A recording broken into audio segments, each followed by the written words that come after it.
지루하고 또 너무나 뜨거웠던 8월 1일 이제 며칠 남겨놓지 않았습니다. 여러분, 그동안에 여러 가지로 다양한 세계사, 우리 한국사 할 것 없이 엄청난 충격적인 일들이 우리를 휘감았습니다. 그 가운데서 가장 우리가 걱정스러운 것은 인간이 저질러 놓은 무분별한 삶의 양식 때문에 결국 기후온난화는 이상기후로 변해서 우리가 탄소 배출이 심해지고 지구촌 전체가 몸살을 앓게 돼서 예년 같으면 이미 8월 15일이 지나면 바닷속에 들어갈 수가 없고, 또 처서난 것은 바로 가을을 알리는 인문이기 때문에 우리는 서늘한 맛을 느낄 수 있었습니다. 그런데 지금 처서 지난 지가 벌써 며칠이 지났는데도 이렇게 날씨가 폭염을 또 열대야라는 기록적인 기록들을 갈아치우고 있습니다. 존경하는 애청자 여러분, 저는 8월 한 달을 지나면서 다양한 문제들이 많이 있었지만 우선 우리는 광복이라는 소위 45년 해방 이후에 맞이한 광복의 그 의미가 대단히 큰 것이고 76주년이 됐으니까, 그리고 또 그날 대통령께서 연설을 통해서 경축사를 통해서 통일 독트린을 선언합니다.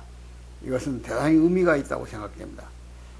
광복절은 우리 민족 전체가 광복을 기념하고 다시는 남의 나라에 짓밟혀서 민족의 모든 걸 잃어버리는 소위 국권을 상실하는 그런 불행한 시대가 아닌 새로운 시대, 다시 말하면 한국이 평화를 확산하고 또 우리 건국했던 당군이 우리에게 제시했던 홍익인간의 정신을 구현하는 세계사의 새로운 문명을 출현시켜야 할 시점에 와 있다는 것을 자각해야 할 중요한 시점에서 우리는 볼상사납게도 2개 광복절을 지내게 됩니다. 마치 해방 전국에서 좌익과 우익이 남산과 서울운동장에서 기념식을 나눠 가졌던 그 불행한 사태가 재현되고 말았다고 말입니다. 그것이 바로 이데올로기라는 프레임, 또 정치적으로 정권을 잡겠다는 욕망은 국민을 우매한 입장에 빠뜨려서 그걸 확산시킴으로써 세력을 하나의 이데올로기화 시키는 작업들이 벌리는 촌극의 하나인 것입니다. 정말 불행한 일이 우리 광복절 경축일에 이루어지고 말았습니다. 존경하는 애청자 여러분, 저는 그러나 그 의미를 다시 되새겨보면 윤석열 대통령이 통일 독트린이라는 것을 통해서 우리가 지니고 있는 민주주의의 가치, 그러니까 자유, 인권, 또 생활의 번영, 평화, 이 모든 것을 북한에다 적극적으로 확산시키는 소위 1994년 김영삼 대통령이 제창했던 한민족 공동체 통일방안의 구체적 통일의 의미를 설명했습니다. 그래서 우리는 북한 김정은 체제가 벌써 10년을 넘기면서 최악의 경우에 빠져 있다는 것은 너무나 잘 알고 있습니다. 전국토를 새말뚝을 박아서 경계를 치더니 특히 압록강 두만강이라는 탈북 루트를 차단해 버렸습니다. 그러더니 최근에는 DMZ에서 남쪽으로 넘어가는 병사들을 막기 위해서 철벽을 치는 이런 무시무시한 일들이 벌어지고, 또 지뢰를 매설해서 생명을 앗아가려는 자유에 대한 절기를 차단시키는, 그리고 지난 연말부터 계속해서 남북관계를 민족의 관계가 아닌 적대관계다, 오직 남조선은 이제 남조선이 아니고 적대국가로서 무력에 의해서만 평정할 수 있다고 호언장담하면서 북을 더 인권을 처참하게 차단하고 처리하고 있고, 또 남북관계라는 어떤 꿈을 완전히 짓밟아버리는 그런 불행한 사태가 북한 체제 속에서 이루어지고 있습니다. 그런데 우리가 여기서 명심해야 할 것은 대통령께서 경축사를 통해서 제창한 북한의 자유와 인권의 인간다움을 인간답게 살아가려는 의지를 심어줘야 할 그런 가치를 확산하는 것은 전적으로 대한민국 국민의 몫입니다. 우리는 재헌국회가 헌법을 만들어서 출범할 때 헌법 제4조에 대한민국은 평화적 통일을 지향한다고 명백하게 선언했고 기록해 놨습니다. 평화 통일을 향해서 전진한다. 이게 우리 통일의 가치예요. 그러나 그동안 많은 정권들은 북한에 대해서 자유나 인권을 논하지 않았습니다. 왜? 그들의 약점을 건드려서 좋을 게 없다는 그런 식의 소위 온정주의 통일정책이었죠. 그래도 좀 더 발전적으로 통일정책을 제시했다면 김영삼 대통령이 제창했던 94년 8.15 경축사에서 한민족 공동체 통일 방안, 우리가 공동으로 번영하자 그랬어요. 구체적으로 거기서 인권이나 자유를 논하지 않았습니다. 북한의 민주주의 실현을 얘기하지 않았어요. 그리고 김대중 대통령이 2000년대 남북 공동 합의를 통해서 소위 남북 간의 통일 문제에 관한 한 단계적 통일론을 제창했습니다. 그러니까 처음에는 소위 두 개 국가를 인정하고 그 인정하기 전에 교류협력을 확대하고 인정하고 그리고 완전 통일로 가는 소위 단계적 통일론을 주장했던 겁니다. 그러나 엄연히 체제가 달라요. 우리는 자유민주주의 체제, 자본주의 시장경제고 북한은 사회주의 체제 그리고 계획경제입니다. 인민에게 소유가 없어요. 당이 국가가 관장하는 사회주의 경제 체제를 유지하고 있는 겁니다. 그렇기 때문에 국가만이 북한 사람들의 번영을 책임져야 되고 또 실현해야 되는 그런 막중한 책임이 있지만 북한은 이미 잘 알다시피 배급체계가 무너져 버렸어요. 전체 인민의 20% 정도가 배급권에 있습니다. 나머지는 전부 장마당 경제예요. 그리고 얼마나 불행한 체제입니까? 먹을 것이 없는데 양식을 돈 가지고도 못 사는데 어떻게 거기에 번영이 있고 평화가 있겠습니까? 배고픈 것 이상의 인권이 없습니다. 밥을 먹고 나서야 천부적 권리를 찾는 거예요. 그래서 재산권까지도 인권에 해당되는 겁니다. 그런데 북한은 지금 처절하지만큼 별의별 놈의 개선책을 내놔도 인민이 호응도 안 할 뿐이 아니라 오히려 남쪽을 그들의 이상의 세계로 바라보고 탈북을 결심합니다. 그래서 지금 남조선 문화 배격법, 언어 반동법 이런 것들을 만들어서 처단하고 있어요. 남쪽의 드라마나 또는 K-팝, 남쪽의 음악, 문화를 모방했거나 언어까지도 모방하면 처벌의 대상이 됩니다. 이런 현실 앞에 김정은이는 최악의 발광을 하고 있어요. 남조선은 적대 국가다. 그래서 북한에서는 통일이라는 통자도 못 쓰고 있어요.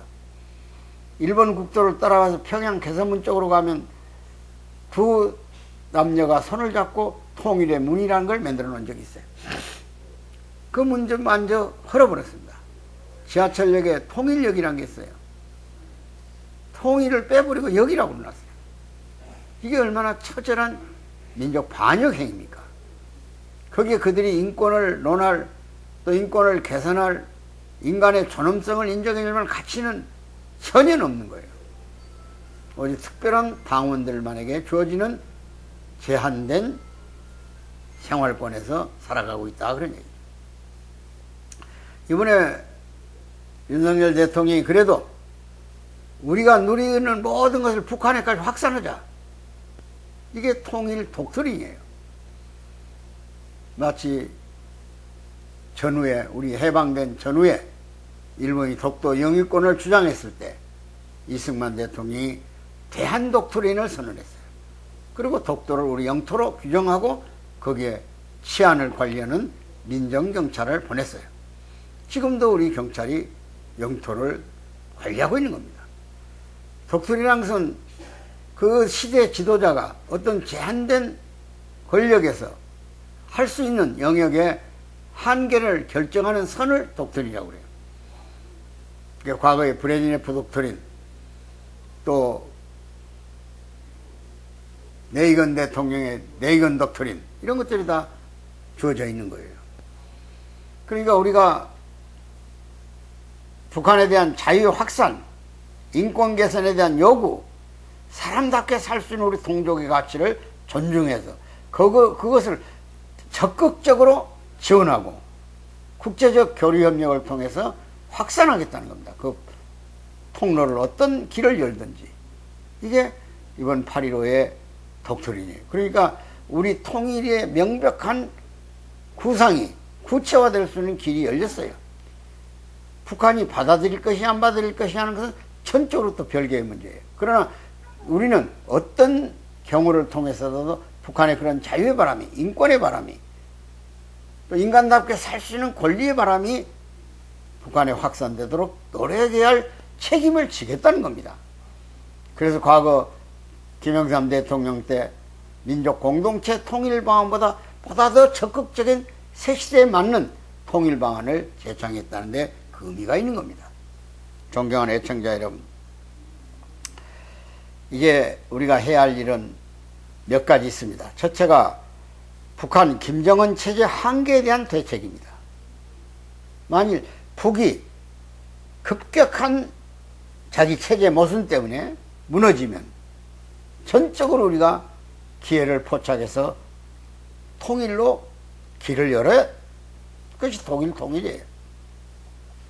베를린 장벽이 무너지면서 서독이 동독을 맞아줄 수 있는 준비가 다 됐기 때문에 콜 수상이 선언했듯이 해결옥에서 신이 통일의 길을 열어줬고 그 길로 동서독 시민들이 들어왔다 그랬어요.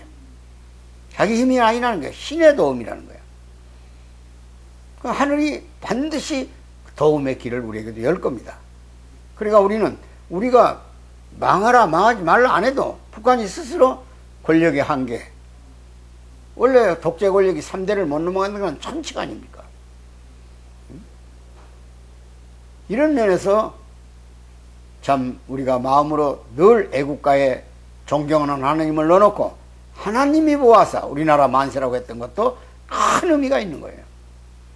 세계 어느 나라 애국가의 하나님을 경외하고 믿고 그의 가르침과 그의 힘을 우리가 의존하는 것도 동해우물과 백두산이 마르고 닳도록 이강토 이민족을 지켜달라고 호소했던 것도 민족적 믿음이에요. 그런 계명이에요. 그런 점에서 김정은 체제 한계에 대한 대책이 분명히 할 겁니다. 두 번째가 민족 공동체 발전 방안에 승화된 통일 대안이라면, 독특이라면 좀 더 구체적 정책 개발이 필요해요.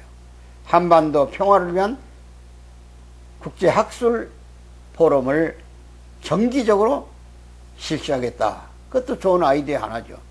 국제 여론몰이니까. 지금 남북한이 공동으로 유엔에 가입하고 동시 가입한 나라죠. 157개국입니다. 캄보디아의 훈센 총리, 지금은 그 아들이 합니다마는 그런 사람들이 중립국가 중심으로 제3국 시대를 형성하고 있는 나라들이에요. 중동에 있는 여러 나라들 다 합쳐가지고 우리 남북한이 한민족으로서 영원히 같이 살 수밖에 없다는 현실을 입증시켜야 되고, 우리 한반도가 분단이 고착돼서 지속될수록 강대국 간의 갈등은 심화돼요. 그러니까 한국이 평화를 구체적으로 실현하는 원초적 길목에서 길을 열어가야 돼요.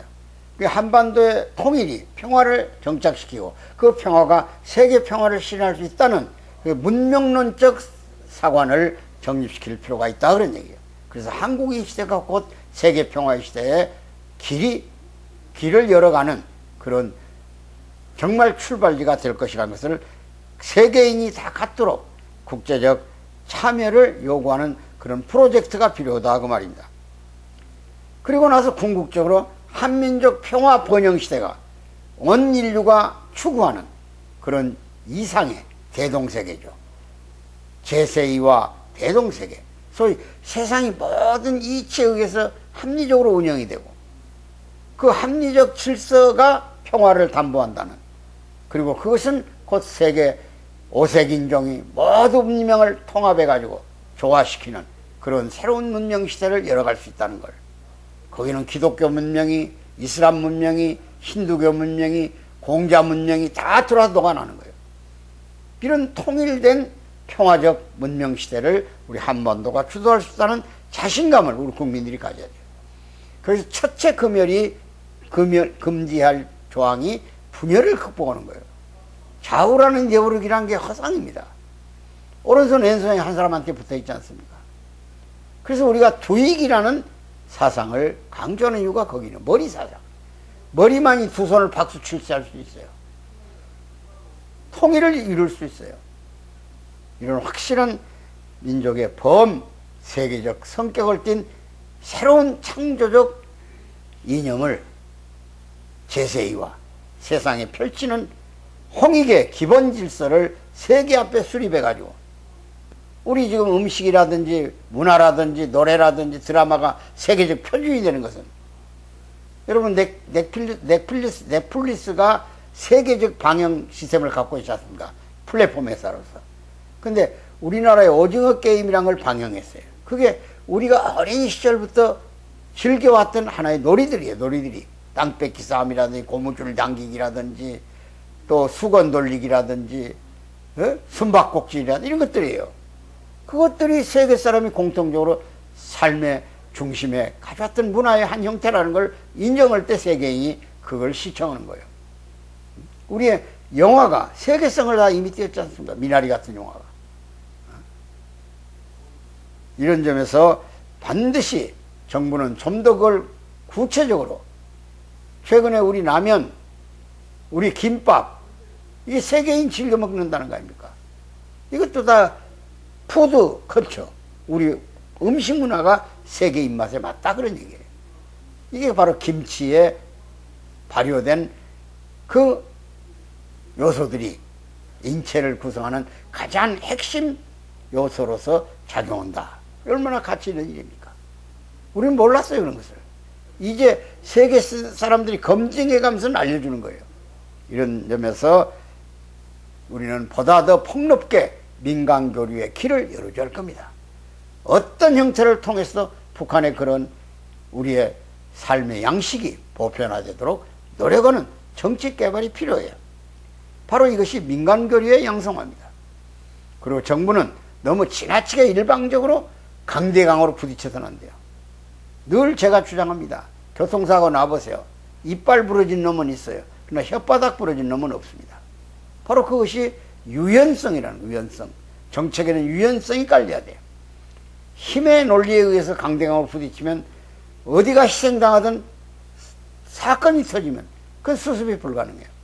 그런 점에서 우리 유연한 문화가 세계성을 띠고, 그것을 북한의 그 아주 속된 비속적인 그런 문화체제, 이미 낡아서 세계적으로 검증이 끝난 사회주의 정치체제를 고수하면서 김정은이라는 그런 어리석은 역량이 부족한 소위 군사독재에 의해서만 통치가 가능한, 그래서 북한을 많은 전문 정치가들은 봉건 왕조 병영국가라고 그래요. 정치체제는 봉건체제고 세습을 통치체제는 군대가 관리한다. 총칼로 관리하는 거예요, 전부. 이것이 인간적 상식에서 유연성 앞에 마치 햇빛에 의해서, 바람에 의해서 옷을 벗어던지듯이 녹아나는 그런 선샤인 플래시와 같은 정책으로서 한반도 시대를 열어가는, 융화시키는, 녹여내는 이런 유연한 문화도 필요하다는 점을 꼭 정부가 인식해 주기를 바랍니다. 오늘 저는 8월을 넘기면서 이 무더운 더위에서 그래도 한마디 남기고 싶은 것은 광복, 그 의미가 뭐며, 광복, 그 의미가 뭡니까? 얼마나 고통 속에서 우리가 햇빛을 제대로 보는, 흙 다시 만져보자 바닷물도 춤을 춘다. 얼마나 격차되고 벅찬 일입니까? 그리고 미래를 향한 우리 민주적 가치.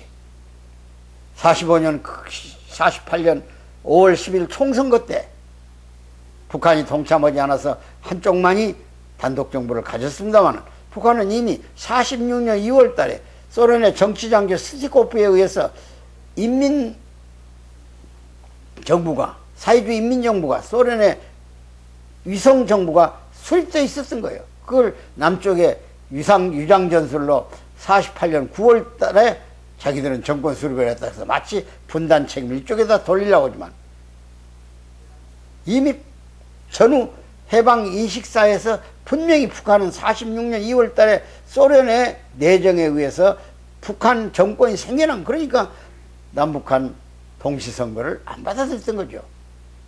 그리고 신탁을 요구했던 거고. 이런 점에서 우리 국민이 자성을 해서 제발 분열만을 막자. 불필요한 가지고 정치적 투쟁을 논할 이유가 없어요. 좀 더 폭넓게 미래로 가는, 세계로 가는 역사의 정론 앞에 분명히 서서 뭐가 옳고 그름을 분별하는 우리 국민적 의식이 재정립되기를 바라면서 이 더욱 무더운 여름 얼마나 더 가겠습니까?